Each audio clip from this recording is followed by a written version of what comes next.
A lot of business owners are coming forward and starting with the online marketing. Okay. And the first step is like, let's start with the website SEO. So they want to know that what are the ways to measure the SEO ROI, that is return of investment. Is this question coming before the project starts or after the project starts? Before. Before. If Right. it's before, then it's the right way. Okay. I mean, it's always best to plan ahead than plan as an afterthought. Right. Because in my experience over the last 10 years has been, this comes as an afterthought.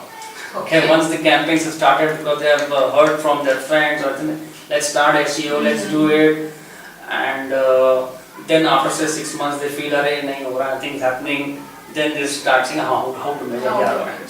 Okay, so if it's coming before, I think it's a great improvement in itself. It's good progress. So starting up front, okay, making your SEO measurable, right, is very, very, very important. Let's be very clear about it. Okay, and then measurable on what terms? It could be in terms of business, it could be in terms of branding.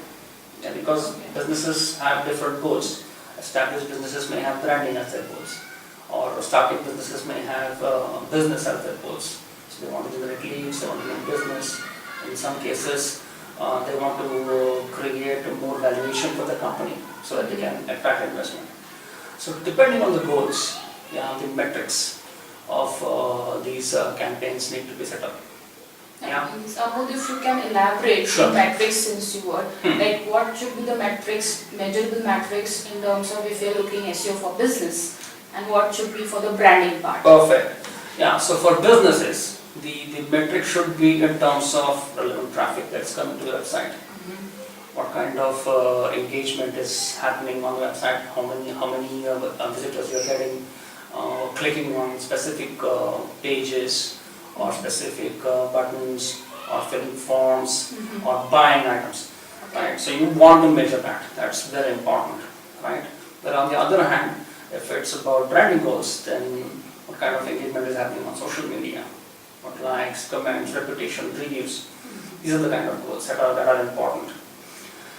So once this is set, you need to be able to create a system, your own system. It's not very important. Okay, there is no standardization here.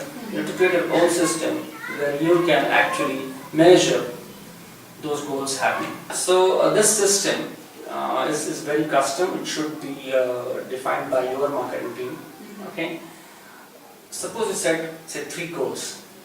Right. For example, a relevant click to your website, then click on a subscribe button, and click on the website form where customers are actually filling up their details for an inquiry.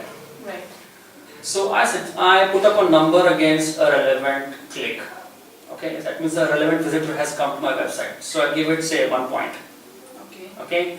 Then he clicks my subscribe button. So that means he wants to connect with me. So I give him 5 points. Okay, and then he fills up the form on my website, making an inquiry, which is very valuable for me. So I give him say 10 points.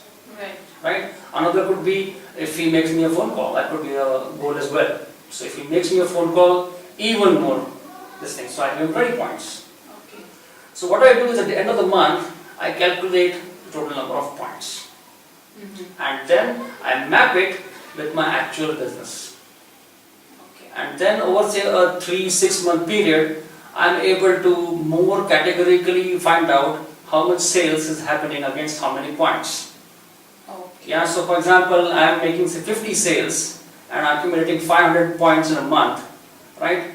Now this gives me a very good insight into my future planning. For example, from the 50 sales, I want to go to 100 sales. So I need to make 1,000 points. Right. Correct. So that's how you can make it measurable. And this has to, again, I'm reiterating, it has to be custom. The businesses have to test it out. They have to do it every month to make it more and more accurate.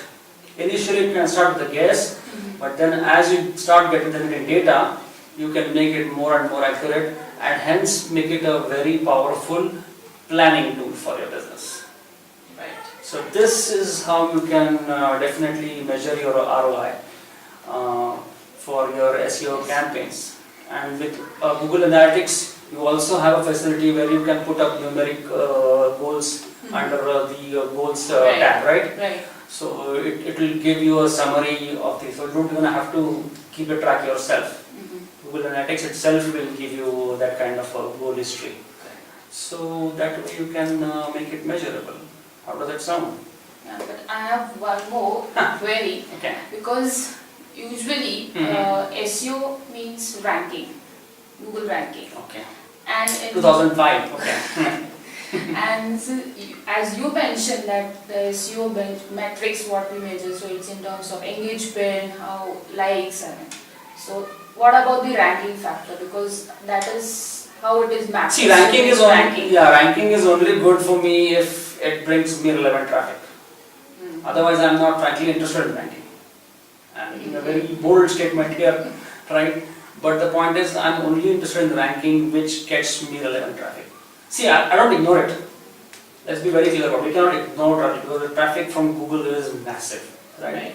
But we definitely want to attract traffic which is going to be business beneficial for us, which has got business value for us. We don't want to create a junk traffic to us because it's going to add to your costs. And your question was regarding return on investment, right? Yes. So if your costs are going to be high, your ROI is going to be low. Trying to address it through trying to rank on Google. Okay, so let's get it right. The way to improve your ROI is two ways. A, improve your sales and reduce your costs. By not ranking junk on Google this thing, you can actually reduce your costs and again improve your ROI.